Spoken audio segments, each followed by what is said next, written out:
combattant un peu, tout combattant stress. On est dans le vestiaire, on attend. Jusqu'au moment qu'il y en a un qui toque. Bon, c'est dans 5 minutes, c'est à toi. On sait très bien ce qui va se passer demain. Ça va être la guerre.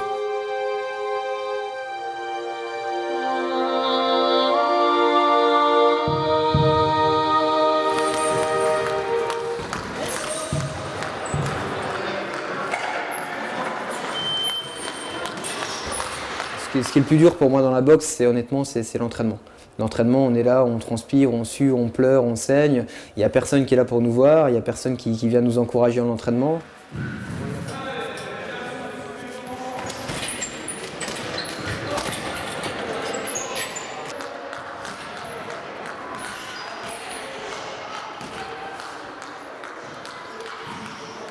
En fait, j'ai toujours aimé le sport. Après, j'ai jamais trouvé un sport qui me plaisait forcément. Et c'est vrai que mon mari étant professionnel, j'ai suivi beaucoup sur les compétitions.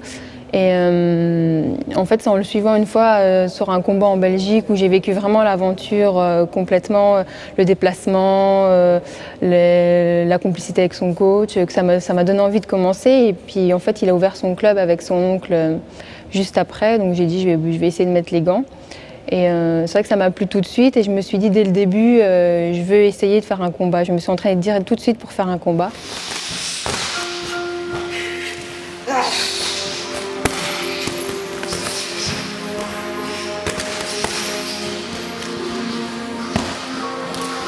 Le MMA, c'est un mélange de tous les sports en fait. À la base, ça s'appelle MMA, c'est Mixed Martial Arts. Donc il y a 3 phases de combat. Ce qu'on appelle nous la phase debout, percussion, pied-point.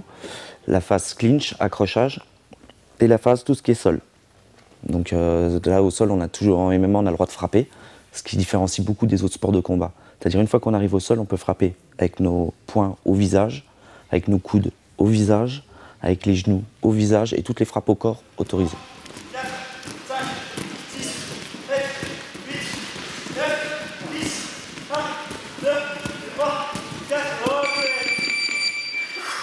J'avais besoin, je pense, quand j'étais jeune, de confrontation. J'avais besoin d'un contact un peu violent avec l'autre.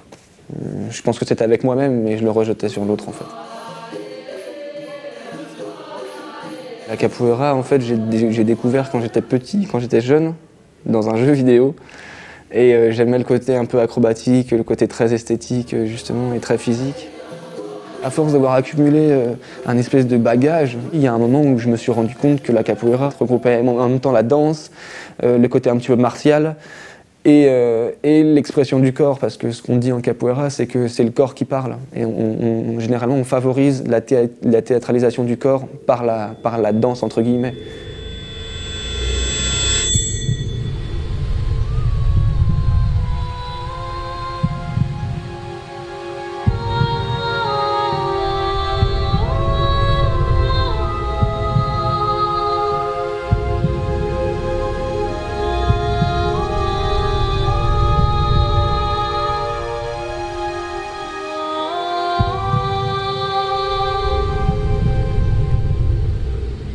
Quand j'étais plus jeune, je me demandais toujours si Mike Tyson pouvait battre David Douillet, par exemple, ou vice-versa. David Douillet, est-ce qu'il pouvait battre Mike Tyson? Toutes ces interrogations-là. Et moi, je me suis toujours dit, un jour, si je suis champion, je ne vais pas me dire que le mec qui fait du karaté, qui peut me battre, ou des trucs comme ça. Donc, je me suis mis dans le MMA. Pour moi, c'est la vérité du combat. C'est-à-dire, voilà, celui qui gagne, c'est le plus fort. Avant de battre l'adversaire, il faut déjà se maîtriser soi-même et bien se connaître, en fait, vraiment aller chercher quelque chose qu'on ne connaît pas de nous, le combat contre soi-même.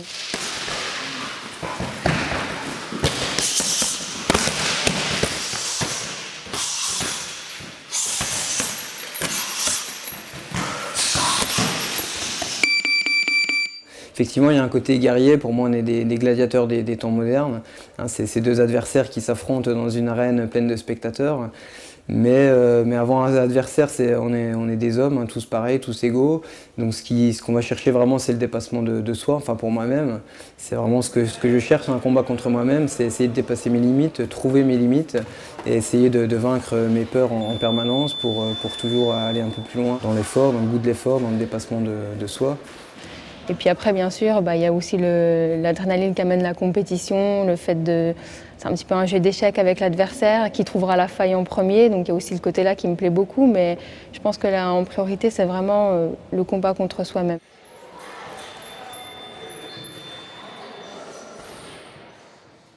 La meilleure image qu'on puisse donner à un jeu de capoeira, c'est les échecs.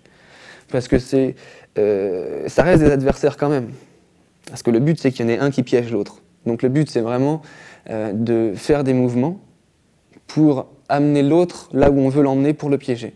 C'est concrètement, je veux dire, en résumant complètement, c'est ça, le principe même de la capoeira.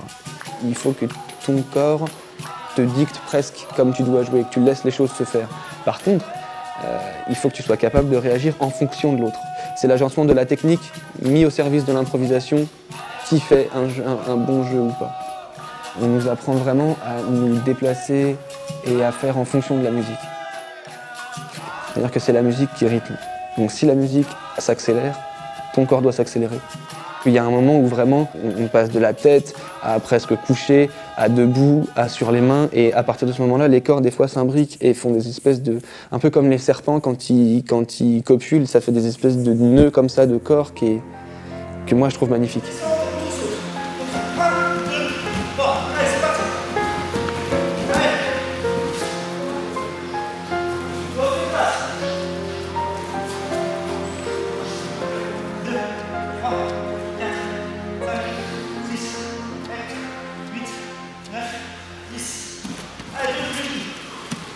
Là, la douleur, on la gère en fait.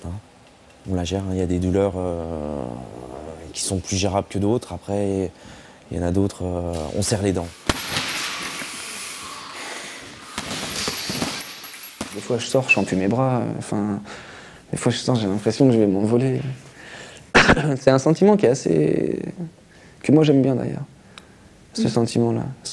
D'ailleurs, ce que les bodybuilders appellent la pompe. Le fait d'irriguer tellement les muscles de sang qu'on ne ressent plus la présence matérielle du muscle.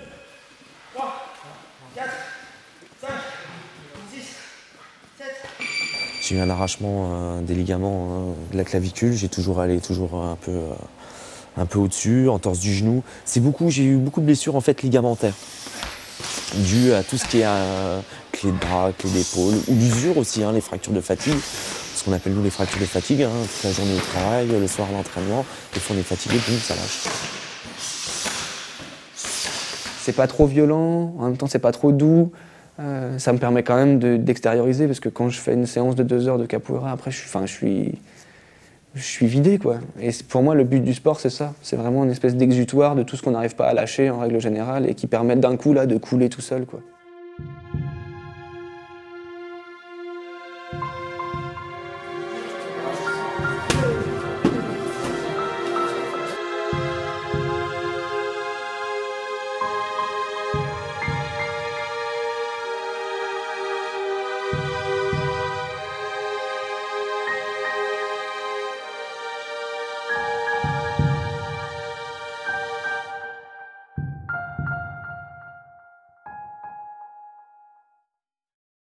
Je me projette dans la victoire. Bon, j'ai un côté solitaire, donc j'aime bien être renfermé. J'aime pas forcément qu'on me parle, j'aime bien m'isoler un petit peu dans une petite pièce à part, me concentrer sur mon combat. Je me dis que quand je suis là, c'est que j'ai tout fait en amont et que maintenant c'est une partie plaisir et je suis juste là pour m'amuser et puis faire ce que j'ai à faire. Je prie en général avant mes combats, je suis des pensées positives qui me motivent, je pense à ce que j'ai envie, à plein de choses assez personnelles qui font que je suis motivée avant de monter sur le ring. Le stress, l'adrénaline, il y a tout qui monte d'un seul coup. Il va falloir, quand tout va partir, en général ça fait du bruit. Aïe, aïe, l'art de l'offensive, l'art de l'offensive. Mon père, ce héros au sourire aussi doux, suivi d'un seul ouzard qui les met entre tous. Pour sa grande bravoure et pour sa haute taille, parcourait à cheval le soir d'une bataille. Le champ couvert de morts sur qui tombait la nuit, il sembla dans l'ombre entendre un faible bruit. C'était un Espagnol de l'armée en déroute qui se traînait sanglant sur le bord de la route, râlant briser les vides et mort plus qu'à moitié, et qui disait à boire, par pitié. Mon père ému tendit par grande charité une gourde de rhum pendait à sa selle. Quelque part, je pense que j'expérimente mon corps par là. J'essaie de voir mes limites et c'est je pense que c'est une espèce de quête pour me sentir vivant, quelque part, ou me sentir humain, quelque chose comme ça.